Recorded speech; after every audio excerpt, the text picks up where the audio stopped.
Commander Arya Blackwood stood at the observation deck of the Earth Fleet diplomatic vessel, Prometheus, her reflection ghosting against the backdrop of stars. The latest transmission from her network of informants weighed heavily in her quantum-encrypted datapad. 3 years of careful intelligence gathering had led to this moment, and the truth was far worse than anyone had imagined. The Zentralian Empire, humanity's supposed mentors in galactic civilization, had been systematically experimenting on human colonies in the outer reaches of known space. Their carefully crafted image of benevolent overseers masked a dark reality of genetic manipulation and calculated oppression. "Commander," Lieutenant Marcus Rivera's voice crackled through her neural link, "the Zentralian delegation is requesting to dock. Ambassador Kexthor leads the party." Arya's jaw tightened. "Grant them clearance, Lieutenant. Maintain Protocol Sigma-7 for all surveillance systems." The words tasted bitter in her mouth. How many times had she smiled and nodded through diplomatic functions with these beings, never knowing the full extent of their betrayal? The evidence was irrefutable. Hidden beneath layers of encrypted data and bureaucratic obscurity, she had found proof of genetic manipulation programs in the Proxima Centauri colonies. The Zentralians weren't helping humanity advance, they were conducting controlled experiments, studying human adaptability while keeping Earth's civilization dependent on alien technology. Ambassador Kexthor's towering figure emerged from the docking bay, his crystalline exoskeleton catching the artificial light. 4 lesser Zentralian diplomats followed, their movements precise and coordinated. Arya noted the subtle differences in their carapace patterns, markers of their rigid caste system. Commander Blackwood, Kexthor's translator unit, converted his harmonic speech patterns into human language. "Your invitation was most unexpected. The High Council grows concerned about Earth's recent, technological divergences." Arya maintained her diplomatic smile, even as her augmented senses detected the slight variations in Kexthor's biosignatures, signs of stress that the Zentralians thought humans too primitive to notice. "Ambassador, we simply wish to address some discrepancies in the colonial development protocols." The meeting proceeded according to plan. Arya presented carefully selected concerns about resource allocation and colonial autonomy, nothing that would reveal her true knowledge. Each word was a calculated move in a game of galactic chess, buying time for humanity's silent preparations. Deep beneath the surface of Mars, quantum computers were processing the full scope of her intelligence network's findings. On Europa, hidden shipyards were completing vessels that incorporated reversed-engineered Zentralian technology with human innovations. In laboratories across the solar system, scientists were finalizing countermeasures to Zentralian biological control systems. "Your species' impatience continues to concern us," Kexthor remarked, his crystalline appendages shifting in what Arya had learned to recognize as condescension. "The path to galactic citizenship requires careful guidance. Surely you understand this?" "Of course, Ambassador," Arya replied, her augmented mind simultaneously coordinating encrypted updates to Earth's Defense Council. "We simply seek to better understand our role in the greater galactic community." As the Zentralian delegation departed, Arya received confirmation that their surveillance systems had failed to detect the quantum entanglement scanners that had recorded every detail of their biological and technological signatures. Each diplomatic meeting was another opportunity to gather intelligence, to find weaknesses in their supposed superiors' defenses. Later that night, in her secured quarters, Arya composed her report to the Defense Council. "Operation Silent Watch confirms previous findings," she began. "The Zentralian Empire's control extends beyond simple technological superiority. Their manipulation of human genetics in colonial populations suggests a long-term strategy to create a controllable subspecies for their own purposes." She paused, considering her next words carefully. "However, their arrogance has become their weakness. They believe their technological superiority is absolute, failing to recognize how much we've learned while playing the role of obedient students. The quantum shielding technology remains undetected. Our window of opportunity approaches. A response from Admiral Sullivan arrived almost immediately. Proceed with Phase 2. The awakening begins. Arya looked out at the stars once more, knowing that humanity's chains were about to be broken. The Zentralians and their empire had no idea what was coming. They had sought to create a servile race but had instead cultivated something far more dangerous, a species that had learned to hide its strength, waiting for the perfect moment to strike. The game of pretense and patience was nearly over. Soon, the galaxy would learn why it was a mistake to underestimate humanity's potential. The silent defiance was about to become a roar that would shake the foundations of galactic society. Admiral James Sullivan stood in the heart of humanity's best-kept secret. Deep beneath the surface of Europa, past layers of ice and reinforced tunnels, the Prometheus project was about to achieve what the Zentralians thought impossible. "Status report," he commanded, his voice echoing through the quantum-shielded chamber. The massive facility hummed with energy, its walls lined with technology that merged human innovation with reversed-engineered alien science. Dr. Rin Nakamura, head of the Quantum Physics Division, approached with barely contained excitement. "The quantum matrix is stable, Admiral. Test sequence Omega-7 exceeded all expectations. We've successfully created a sustainable dark energy field that can disrupt Zentralian shielding technology." Sullivan watched as holographic displays showed the results of their latest breakthrough. For decades, the Zentralians had maintained their superiority through advanced energy shield systems that made their ships virtually invulnerable. Now, humanity had found their weakness. "And they have no way to detect this technology?" Sullivan asked, though he already knew the answer. The question was more for the benefit of the observers from the Defense Council watching via quantum-encrypted feeds. "The beauty of it," Rin explained, her eyes bright with pride, "is that it operates on principles they consider theoretically impossible. Their arrogance blinds them to entire branches of quantum mechanics that we've discovered independently." The Admiral allowed himself a small smile. Humanity's greatest advantage had always been its ability to think differently, to see possibilities where others saw only limitations. While the Zentralians had given humanity access to certain technologies, they had never suspected that humans would be able to understand and improve upon them so quickly. "Commander Blackwood's latest intelligence confirms our timeline," Sullivan announced to the assembled team. "The Zentralians are planning to implement their final phase of colonial control within the next 3 months. They believe their genetic modifications have made our outer colonies compliant enough for full integration into their labor force." A murmur of controlled anger rippled through the chamber. Every person present had family or friends in those colonies. The thought of their own people being secretly modified and enslaved had driven them to work tirelessly, pushing the boundaries of science and engineering. "What they don't know," Sullivan continued, "is that we discovered their genetic tampering early enough to develop countermeasures." Dr. Isabella Torres, update on the neutralization protocol? Dr. Torres stepped forward, her dark eyes intense. "The quantum-based genetic restoration process has been successfully tested. We can reverse their modifications and restore our people's original genetic code.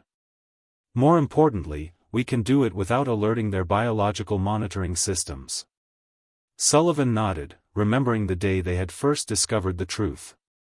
The Zentralians hadn't just been modifying humans to be more docile, they had been preparing them for integration into their hive-mind labor force. It was a fate worse than death, the complete erasure of human individuality and free will. "Begin final preparation for Phase 3, Sullivan ordered.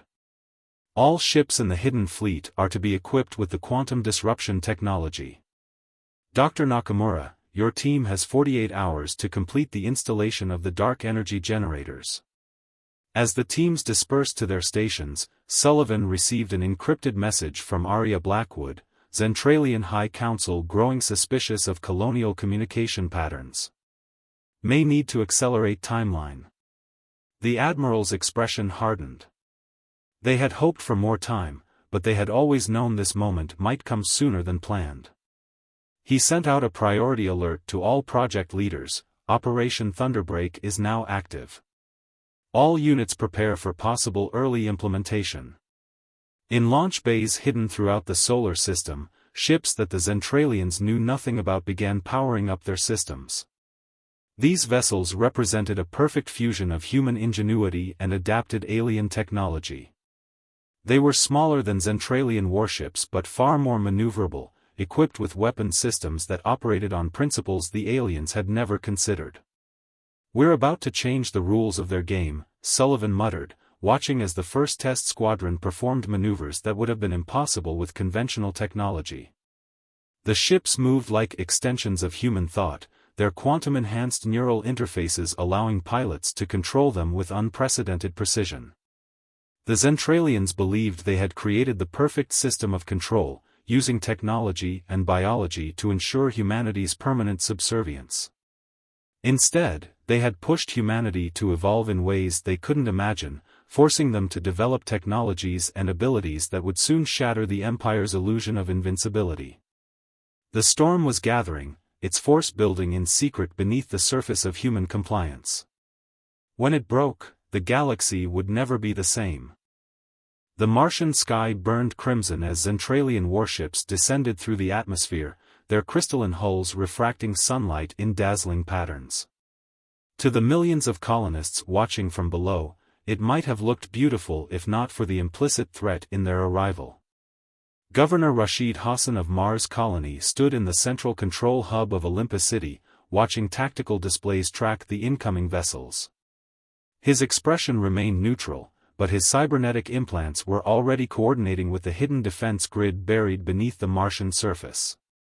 "They're broadcasting their quarantine declaration," his chief communications officer reported, claiming detection of a dangerous genetic anomaly in the population, demanding immediate lockdown of all major settlements. Hassan exchanged a knowing look with Colonel Diana Wright, his head of security. They had known this moment was coming. The Zentralians had finally discovered that their genetic modifications weren't taking hold as planned. "Send the predetermined response," Hassan ordered. "Express our confusion and concern, request clarification and assistance."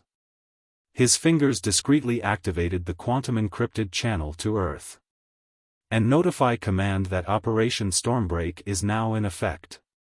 Above Mars, the Zentralian fleet moved into quarantine formation, their energy fields beginning to create a containment barrier around the planet. They had used this tactic before on other worlds: isolate, control, and then treat the population. But Mars wasn't the helpless colony they believed it to be. In her command center beneath Olympus Mons, Colonel Wright activated the emergency broadcast system. Throughout every settlement on Mars, humans who had been preparing for this day received their signals. Workers, engineers, doctors, seemingly ordinary colonists who were actually highly trained operatives. "This is it, people," Wright announced over the secure channel. "Remember your training. Protect the civilians, maintain the deception until the final signal." The Zentralian ground forces began their descent, dropships heading toward designated landing zones outside major population centers.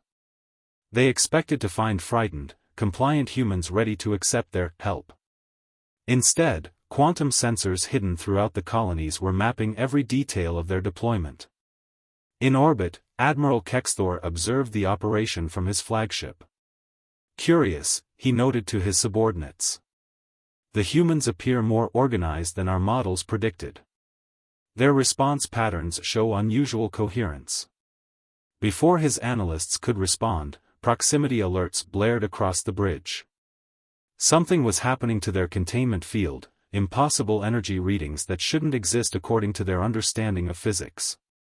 Deep beneath the Martian surface, in chambers shielded from all known forms of detection, Dr. Rin Nakamura's quantum disruption arrays came to life. The technology that had been tested in secret for years was about to be unveiled at full power. The effect was immediate and devastating. The Zentralian containment field, their proudest achievement in energy manipulation, began to flicker and distort. Gaps appeared in what should have been an impenetrable barrier, and through those gaps came humanity's hidden fleet. Ships of human design, but incorporating technology that the Zentralians had never seen before, emerged from concealed hangars across Mars' surface. They moved with impossible agility, their quantum-enhanced systems allowing them to navigate through the weakening containment field as if it wasn't there. This is Commander Elena Santos of the Earth Defense Force, a transmission cut through all Zentralian communications channels. Your quarantine is rejected. You have 20 minutes to withdraw your forces from Mars orbit, or we will be forced to demonstrate exactly how much humanity has learned while playing the role of your obedient students. In his flagship, Admiral Kexthor's crystalline form vibrated with shock and rage. Impossible, he hissed. Their technology is regulated. They cannot have these capabilities. The human ships moved into attack formation, their weapon systems charging with energy signatures that no Zentralian sensor could properly analyze. Humanity's mask of submission was finally falling away, revealing the steel beneath. Governor Hassan's voice joined the transmission. We know what you've been doing to our colonies. The genetic modifications, the attempted enslavement of our people. Did you really think we wouldn't find out? That we wouldn't prepare? In orbit and on the ground, Zentralian forces found themselves facing an enemy they had gravely underestimated. Human soldiers emerged from hidden bunkers, equipped with powered armor that could match Zentralian battle suits. Defense systems that should not have existed activated across the Martian surface. The breaking point had arrived, but it wasn't playing out as the Zentralians had planned. Their carefully constructed system of control was crumbling, and the species they had dismissed as primitive was revealing itself to be something far more dangerous, an enemy that had learned, adapted, and prepared in secret for this very moment. As the first shots were fired in what would become known as the Mars Liberation, the message spread across human space: the chains were breaking, and the storm of humanity's vengeance was about to be unleashed. Admiral Sullivan watched from the bridge of the EDF Prometheus as humanity's hidden fleets emerged across the galaxy. From Jupiter's moons to the distant colonies of Proxima Centauri, ships that had been concealed in quantum-shielded facilities revealed themselves. The Zentralian Empire was about to learn the true cost of their arrogance. All battle groups report ready, Lieutenant Rivera's voice carried across the command deck. Operation Thunderstrike is commencing across all sectors. The massive holographic display showed hundreds of human vessels moving in perfect coordination. Years of preparation, of secret training and development, had created a force that fought like nothing the galaxy had ever seen. Each ship was piloted by crews who had trained in virtual simulations for thousands of hours, ready for this moment. In the Proxima Centauri system, Commander Aria Blackwood led the liberation of the outer colonies. Her fleet struck with surgical precision, their quantum disruption fields rendering Zentralian defenses useless. The ships moved in patterns that defied conventional space combat doctrine, using maneuvers that the Zentralians had dismissed as theoretically impossible. Multiple Zentralian capital ships detected dropping out of hyperspace, the tactical officer reported. They're attempting to reinforce their colonial control centers. Sullivan allowed himself a grim smile. Just as predicted. Activate the quantum nets. Across the battlefield, hidden arrays of satellites activated, creating overlapping fields of quantum interference. Zentralian ships found their advanced navigation systems failing, their supposedly infallible targeting computers rendering useless calculations. The technology they had relied upon for centuries was being turned against them by a species they had tried to enslave. On the colony worlds, the hidden resistance emerged. Humans who had pretended to be affected by the genetic modifications revealed themselves as members of an underground network. Dr. Torres's countermeasures had done more than just prevent the Zentralian alterations, they had enhanced human capabilities in ways the aliens never expected. The Zentralian command structure is showing signs of fragmentation, reported Dr. Nakamura from her position at the Quantum Analysis Station. Their hierarchical communication systems are breaking down under our targeted disruption. The Zentralian Empire had built its power on technological superiority and absolute control. Now they faced an enemy that had studied their every weakness while appearing to be docile subjects. Each human strike targeted critical infrastructure that the Zentralians thought was secret: supply lines, communication hubs, and control centers that had been mapped out through years of patient intelligence gathering. In the Mars sector, Colonel Wright's forces had completely overwhelmed the Zentralian ground troops. The alien warriors, used to relying on their advanced battle suits, found themselves facing humans whose powered armor incorporated countermeasures to every Zentralian tactical advantage. The humans fought with a combination of advanced technology and primitive fury that shattered Zentralian military doctrine. "Admiral," Rivera called out, "we're receiving a transmission from the Zentralian High Command. They're requesting a ceasefire." Sullivan shared a look with his bridge crew.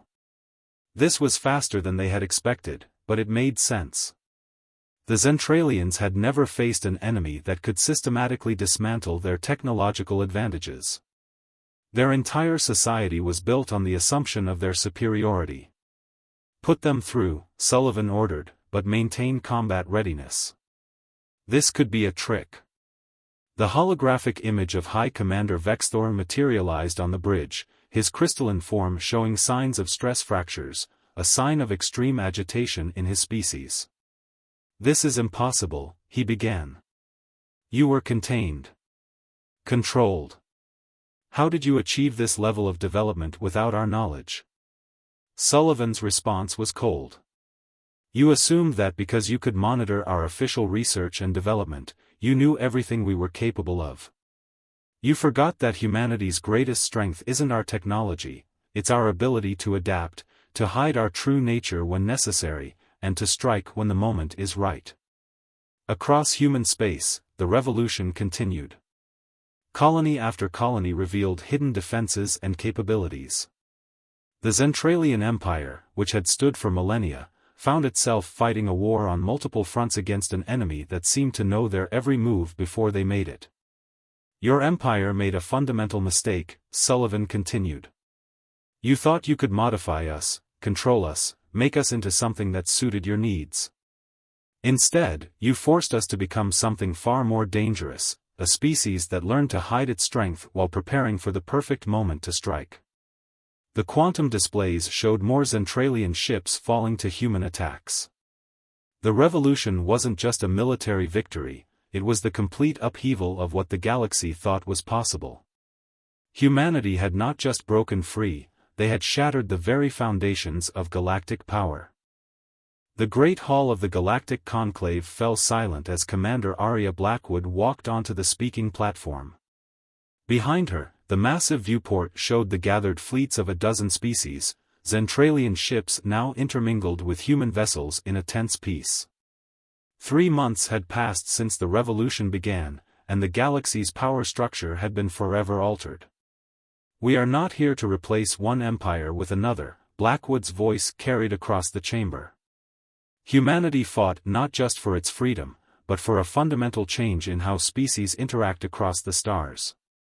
The assembled representatives, including those from worlds that had long lived under Zentralian dominion, watched with a mixture of fear and hope. The humans had proven themselves capable of destroying the mightiest empire in known space. What they chose to do with that power would reshape galactic civilization. In orbit above Earth, Admiral Sullivan coordinated with Governor Hassan and Dr. Torres as they implemented the final phase of their plan. Across former Zentralian space, quantum restoration facilities were being established, offering other species the chance to reverse generations of genetic manipulation. The Zentralian Empire's greatest crime wasn't their attempt to control humanity, Dr. Torres explained to the assembled delegates. It was their belief that they had the right to reshape any species they encountered to fit their vision of order. From her position at the Quantum Sciences Station, Dr. Nakamura activated a galaxy-wide broadcast. The secrets of human technological advancement, the quantum theories that had allowed them to overcome Zentralian superiority, were being shared freely with all species. "Knowledge should not be a weapon of control," she announced. The principles we discovered belong to no single species. Let them be the foundation of a new era of cooperation and advancement. The Zentralian representatives, led by a chastened high command, watched as their carefully constructed system of technological supremacy crumbled. But among their younger members, there were those who saw opportunity in this change.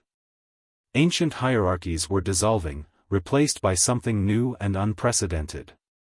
Colonel Wright, now heading Earth's new interstellar defense initiative, presented evidence of how the Zentralians had manipulated countless species over millennia. "The age of empire through force is over," she declared. "But we offer a path forward, not as conquerors or subjects, but as equals." In the colonies, humans worked alongside former Zentralian overlords to dismantle the systems of control. The quantum disruption fields that had won the war were being repurposed, transformed into a network that would prevent any single power from dominating galactic communication or travel. "We had a choice when we discovered what was being done to us," Sullivan addressed the conclave. "We could have simply destroyed our oppressors. Instead, we chose a harder path, to build something new from the ashes of the old order." The new Galactic Charter was unveiled, its principles founded not on power or technological superiority, but on mutual respect and shared advancement. Humanity's revolution had not just freed them, it had created an opportunity for genuine change throughout known space. "Let the galaxy remember this moment," Blackwood concluded, her words echoing across the stars. "Not as the day humanity broke its chains, but as the day all species began to forge new bonds, not of subjugation, but of cooperation and mutual growth." As the delegates rose to ratify the new charter, the quantum network hummed with activity. Ships of all species began adopting the new shared protocols, their crews learning to work together in ways that would have been unimaginable months before. In her private quarters later, Blackwood reviewed the final reports from across human space. The revolution had succeeded beyond their wildest hopes, not just in defeating an empire, but in fundamentally changing how species viewed each other.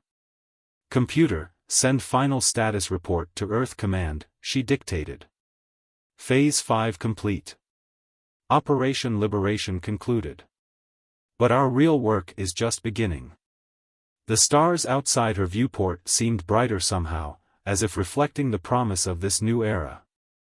Humanity had not just earned its place among the stars, it had shown that true strength lies not in domination, but in the courage to forge a different path. As ships of former enemies now worked together to rebuild what had been broken, the galaxy witnessed the birth of something unprecedented, a civilization based not on fear and control, but on the shared potential of all sentient beings. The universe had indeed trembled, but from its tremors emerged not destruction, but transformation.